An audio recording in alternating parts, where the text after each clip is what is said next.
Hi everyone, this is Ayushi Yadav. आज हम maths की वर्कशीट 9th क्लास की लेकर आ गए हैं। वर्कशीट नंबर 20, डेट 23 अगस्त 2021। आज का टॉपिक है solution of linear equation in two variables. हमने देखा था कि लीनियर इक्वेशन टू वेरिएबल्स कैसे लिखी जाती है और क्या किया जाता है लास्ट वर्कशीट में। ठीक है, linear equation in one variable और linear equation in two variable दोनों चीज़ें हमने देखी थी लास्ट वर्कशीट में। Linear equation in two variables का थोड़ा सा पार्ट आया था बीच में।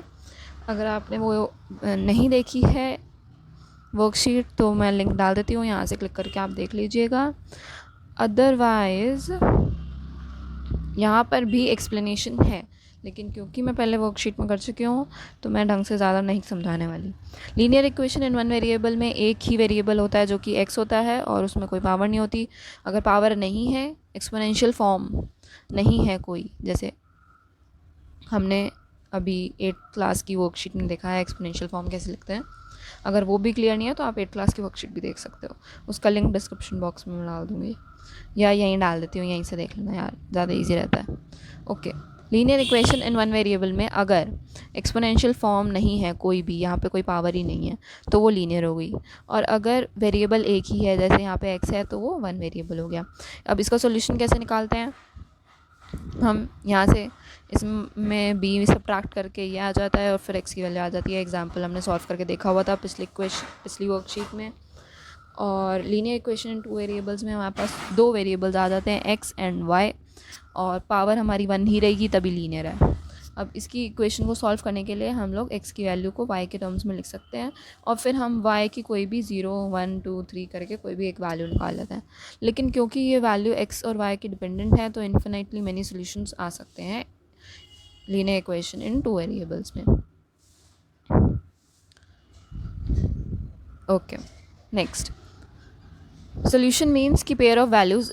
जब हम लीनियर इक्वेशन टू वेरिएबल्स की बात करते हैं तो उसमें दो वेरिएबल हैं x और y, तो दोनों वेरिएबल्स की एक साथ पेयर वाली वैल्यूज़ आएंगी, जैसे 0, 1, 2, 3 ऐसी वैल्यूज़ आएंगी। ये x की होती है, ये y की होती है, दोनों के साथ में वैल्यूज़ आएंगी। तो हमें पता चलता है कि x को अगर हम 2 पुट करेंगे तो y हमारा 3 आएगा उस इक्वेशन में। ओके, तो ये वैल्यूज़ हमारी पेयर वाली आती हैं जो कि गिवन इक्वेशन को सेटिस्फाई करती हैं। अब हमें इक्वेशन ये दी हुई थी, ठीक है, ये हमें इसमें दी हुई है, ये जो हमने एग्जाम्पल सॉल्व किया ऊपर, इसी एग्जाम्पल को हम यहाँ कंसिडर कर रहे हैं। x की वैल्यू जो आ रही है वो आ रही है -2y + 6, -2y + 6 को ले लिया। अब इसमें हम लोग y को 0 पुट करके देखेंगे तो x की वैल्यू 6 आ रही है। अगर हम y को 1 पुट कर रहे हैं तो x की वैल्यू 4 आ रही है। अगर हम y को 2 पुट कर रहे हैं तो x की वैल्यू 2 आ रही है।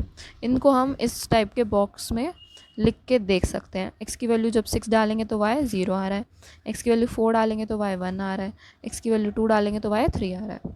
तो ऐसे इस तरीके से बॉक्स में हम लोग इसको रिप्रेजेंट कर लेते हैं और फिर इसको लिखते कैसे हैं?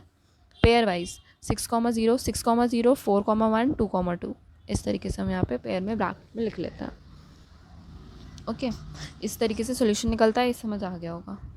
लीनियर इक्वेशन वन वेरिएबल में इजी था क्योंकि सिर्फ एक ही वो था वेरिएबल हमारा x, तो हम x आसानी से निकाल लेते थे, वैल्यू एक आती थी। अब इसमें क्या है, चक्कर पड़ रहा है कि दो वेरिएबल हैं तो दोनों को लेके चलना पड़ता है और वैल्यू पुट करके देखनी पड़ती है कि कौन सी वैल्यू यहाँ डालेंगे तो y की वैल्यू क्या निकलेगी। अब ग्राफिकल रिप्रेजेंटेशन में क्या होता है, क्योंकि दो लाइन है और एक लीनियर इक्वेशन है तो वो हमेशा एक स्ट्रेट लाइन रिप्रेजेंट करेगा। जैसे ये स्ट्रेट लाइन बन रही है, अगर लीनियर इक्वेशन टू वेरिएबल है तो वहाँ से एक स्ट्रेट लाइन फॉर्म होगी और सारी जो भी पॉइंट इसके यहाँ पे पड़ रहे हैं मिड में, ये ये सारे जो हैं यहाँ पे जो पॉइंट्स इसके लाइन के बीच के पड़ते हैं, ये सब जो हैं ये सॉल्यूशंस हैं इस लाइन के, इस लाइन की इक्वेशन के सारे सॉल्यूशन हैं जो इस लाइन के ऊपर आते हैं, इस लाइन में पढ़ते हैं। नेक्स्ट, और every solution of equation is a point on a line. एक तो जो इस लाइन पे पॉइंट होगा वो इस इक्वेशन का सॉल्यूशन होगा और जो इस इक्वेशन का सॉल्यूशन है वो इस इक्वेशन का लाइन में पॉइंट भी होगा। ठीक है, जो इस इक्वेशन का सॉल्यूशन है, जो हम इक्वेशन का सॉल्यूशन ऐसे निकाल रहे थे ना, जैसे ये निकले हैं, अब ये सारे जो हैं ये इस लाइन के, ये जो लाइन हमारी आई थी इक्वेशन, ये इस लाइन से जो इक्वेशन फॉर्म होगी, इस इक्वेशन से जो लाइन फॉर्म होगी ग्राफ पे, उस पे ये सॉल्यूशन है, लेकिन ये उस लाइन के पॉइंट्स भी बनेंगे, उस लाइन पे पॉइंट्स बनेंगे ये ऐसे, ये पॉइंट्स आएंगे यही। और जो उस लाइन इन सॉल्यूशंस के अलावा जो पॉइंट्स पड़ रहे हैं, जैसे ये पॉइंट पड़ गया, ये पॉइंट पड़ गया, ये पॉइंट पड़ गया, ये जो पॉइंट्स हैं ये भी सॉल्यूशन आएंगे। हमने तो सिर्फ इतने ही पॉइंट डाल के देखे थे। और वैसे भी ये 2 वेरिएबल वाली इक्वेशन में ना इन्फिनिटली मेनी पॉइंट्स आते हैं। अब ये तो कई जगह पॉइंट्स बन रहे हैं ना, ये बहुत सारे। अगर आपको पता होगा कि जो लाइन है वो इन्फिनिटली मेनी पॉइंट्स को मिलाकर बनी होती है, तो जितने ज़्यादा पॉइंट्स उतने ज़्यादा सॉल्यूशंस, क्योंकि वैसे भी लाइन इन्फिनिटली मेनी पॉइंट्स को मिला के बनी होती है। तो लीनियर इक्वेशन इन 2 वेरिएबल के लीनियर इक्वेशन इन 2 वेरिएबल्स के जब x और y 2 वेरिएबल्स आ गए तो इनके सॉल्यूशंस इन्फिनाइट हो जाते हैं। ओके, अब हमें चेक करना है कि x इक्वल टू 2 और y इक्वल टू -2 जो है वो इसका सोल्यूशन है कि नहीं है। अब x की जगह क्या करना है, यह है 2x - y plus equal to 6, ये इक्वेशन है। अब x की जगह हमें डालना है 2, तो ये हो गया 2 माइनस y क्या है -2 डाल दिया यहाँ पे। लेट्स सी कि क्या आंसर आता है। ये होता है 2 2 = 4 और ये माइनस माइनस कट जाएगा, प्लस हो जाएगा +2, तो 4 + 2 तो 6 होता ही है, और 6 आ रहा है हमारा सोल्यूशन इक्वल टू 6 लिखा हुआ है। तो हम कहेंगे कि यस, ये हमारा सोल्यूशन है। और सोल्यूशन क्या कैसे लिखेंगे, 2, -2, ये सोल्यूशन है किसका, इस इक्वेशन का। नेक्स्ट है, हमें निकालनी है p की वैल्यू। अगर x 2 है और y 3 है और वो इसका सोल्यूशन भी है, तो p की वैल्यू निकालनी है। 5, x की जगह क्या डालना है 2 प्लस p, y की जगह क्या डालना है 3, ये वैल्यू आएगी 4 के इक्वल है। 5 2 होता है 10, और इसको तो हम p3 ही लिख सकते हैं इक्वल टू 4। अब दोनों साइड 10 से माइनस कर दो तो p3 क्या हो जाएगा, 10 से 10 तो कट ही जाएगा, ये हो जाएगा -4 - 10 लिखेंगे से, तो ये आएगा -6। अब इसको 3 से डिवाइड कर दो सबको, तो ये हो जाएगी p की वैल्यू क्या आ जाएगी -2, यह आ गया आंसर। p की वैल्यू क्या आ गई -2। अब सॉरी, एक सेकेंड, गलत जरूर लिख दिया मैंने आंसर।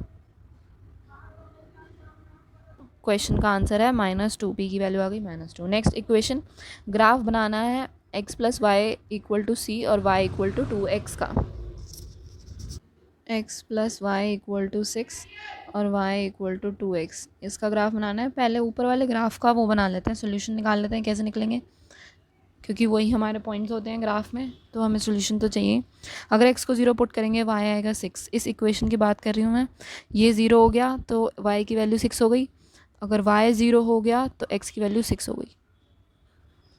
ठीक है, आई थिंक इतना काफ़ी है, 2 पॉइंट से भी हम स्ट्रेट लाइन बना सकते हैं। इसमें क्या करना है, x और y, x की वैल्यू 0, अगर x ही 0 हो गया तो y भी 0 हो जाएगा।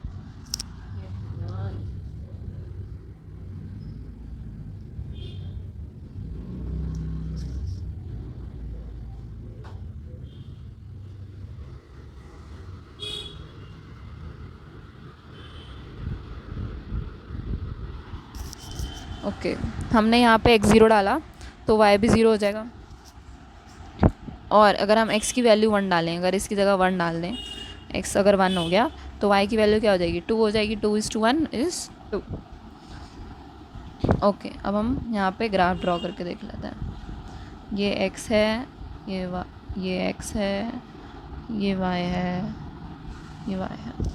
ओके, यहाँ पर है 0,6 और 6,0। ये 2 सोल्यूशन आए हैं, इसके 0,2 और 1,2 आया। 0,0 और 1,2 इसके सोल्यूशन आया। अब x पे 1 2 3 4 5 6 7 8 9 10,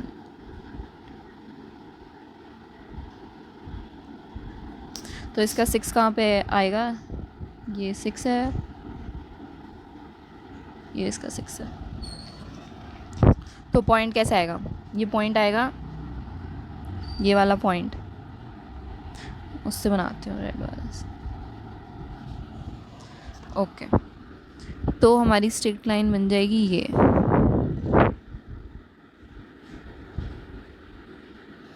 ये लाइन कौन से वाले की है, ये लाइन है x + y = 6 की। अब हमें इस वाले की बनानी है, तो इसका एक सोल्यूशन तो 0,0 है और दूसरा है 1,2। मतलब x 1 है और y 2 है, तो ये पॉइंट यहाँ आएगा, ठीक है। तो इसकी लाइन बन जाएगी ये लाइन बनेगी किसकी, y इक्वल टू 2x की। आ गई समझ।